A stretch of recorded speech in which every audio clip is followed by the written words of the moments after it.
কথায় আছে, মানুষ তার স্বপ্নের সমান বড়। আমাদের মাঝে এমন কিছু মানুষ থাকে, তারা শুধু সেই স্বপ্ন দেখেই ক্ষান্ত হয় না, তারা তাদের একাগ্রতাতে, তারা তাদের দৃঢ়চেতা মনোভাব দিয়ে সেই স্বপ্নকে বাস্তবে পরিণত করে।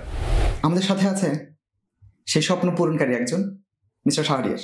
মিস্টার শাহরিয়ার, আপনি তো চট্টগ্রাম এবং লৌহজং বিশ্ববিদ্যালয়ে চান্স পেয়েছেন। জি, ইনশাআল্লাহ। আকাশ জমিন মাল্টিমিডিয়ার পক্ষ থেকে আপনাকে অভিনন্দন। জি, আপনাদেরকেও শুভেচ্ছা এবং অভিনন্দন। আপনি যদি আপনার অভিজ্ঞতা শেয়ার করতেন। আমার অভিজ্ঞতা হলো এইরকম যে, কখনো মানুষ যখন পাশে লোকে কিছু বলে, এরকম একটা কথা আছে, যদি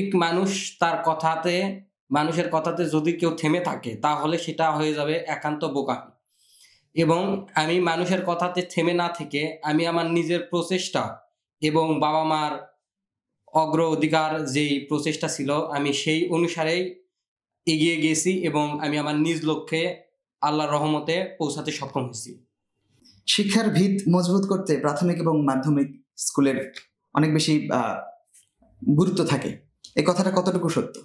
জি, অবশ্যই। প্রাথমিক এবং মাধ্যমিক স্কুল মিল্লিয়াকুত আলী সরকারি প্রাথমিক বিদ্যালয়ে থেকে পিএসসি পাশ করেছি এবং তারপর আমতলী মডেল স্কুলে ভর্তি হই এবং সেখান থেকে আমি যতটুকু অর্জন করেছি, সেখানে স্যারেদের সমস্ত কিছু ব্যবহার, তাদের মনোমানসিকতা এবং তাদের যে আচার আচরণ, সব কিছু থেকেই, এবং সর্বশেষ যে কথাটা, শুধু পড়াশোনায় নয় এবং বিনোদনের মধ্য দিয়ে যারা যে পড়াশোনার দিকে এগিয়ে নিয়ে যায়, এটাই হলো সবচেয়ে এবং সব শিক্ষার্থীর একটা বাস্তবিকতার মনোবল, যেটা থেকে আমরা অধিকার এবং আমাদের যে দৃঢ় বিশ্বাসটা অর্জন করতে পারি।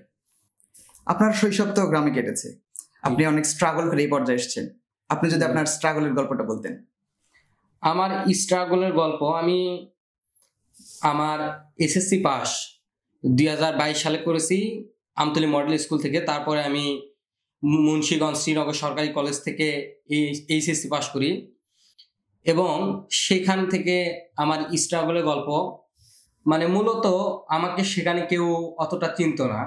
আমি সেখানে এতটা পরিমাণও মানে খুব একটা ভালো স্টুডেন্টও ছিলাম না। আমি ছোট থেকেই ব্যাক বেঞ্চার, অলওয়েজ। এতটা পরিমাণ আমাকে চিনত না। আমার যিনি চিনিয়েছেন সেই কলেজের একজন প্রভাষক, তার নাম মিজান স্যার, এবং আমার একজন বন্ধু, আমার ধরতে গেলে বেস্ট ফ্রেন্ড, তিনি আমাকে বারবার অগ্রাধিকার, মানে বারবার যেটা বলেছেন যে, শাহরিয়া, কোনোদিন মানুষ পিছনে আটকায় না, মানুষ সবসময় সামনের দিকেই এগিয়ে চলে। আমি তাদের এই কথাতেই মনোবলেই সবসময় এগিয়ে গেছি। আমি আমার বন্ধুর নামটি উল্লেখ করলাম না, বন্ধুটি ছিল মেয়ে, এই জন্য তার নামটি আমি উল্লেখ করলাম না। আচ্ছা, আপনি আপনার ছাত্র জীবনে কোনো উল্লেখযোগ্য কাজের সাথে যুক্ত ছিলেন, সাংস্কৃতিক বা খেলাধুলার বিষয়ে? আমি ছোট থেকেই সবসময় খেলাধুলা, সাংস্কৃতিক এগুলা থেকেই, মানে মাটির থেকে বড় হয়েছি। সবসময় এখনো আমি মাটির সঙ্গে যুক্ত। আর সবসময় খেলাধুলা, সাংস্কৃতিক অনুষ্ঠান এবং কলেজে বিএনসিসি এই ইত্যাদি কাজ, মানে এগুলোর ভিতর দিয়েই আমার দিন কেটে যেত। আপনার মতো প্রান্তিক গ্রাম থেকে যারা উঠে আসে, যারা বিশ্ববিদ্যালয়ে চান্স পাওয়ার স্বপ্ন দেখে, তাদের ক্ষেত্রে আপনার পরামর্শ কি হবে? তাদের ক্ষেত্রে, যারা গ্রাম থেকে উঠে আসে, তাদের ক্ষেত্রে আমার পরামর্শ এটাই হবে যে, গ্রামের মানুষজন অনেক সময় অনেক কিছু না বুঝে কথাবার্তা বলে, যেগুলো আমাদের মনোমানসিকতা এবং যে মনের যে দিকটা, সেটা একদম দুর্বল করে ফেলে। আমরা এই কথার দিকে কোনো দিকে অগ্রসর না হয়ে আমাদের যে মন, মানে আমাদের যে নিজস্ব মানবিকতা যেটা বলে, আমরা যদি সেই দিকে মানবিকতা নিয়ে যাই এবং সব সময় আমাদের মানে ভবিষ্যৎ পরিকল্পনার কথা চিন্তা করি, তাহলে আমি আশা করব যে এই পর্যায়ে আসা সম্ভব। কারণ মানুষ কখনো তার অন্যের ভালো দেখতে পারে না, এটাই স্বাভাবিক, এটাই হয়ে আসছে এবং এটাই স্বাভাবিক। তাই নিজে মনোবল নিয়ে আমরা নিজে যা করব, নিজের প্রতি আগ্রহ রেখেই করতে হবে। আপনাকে ধন্যবাদ।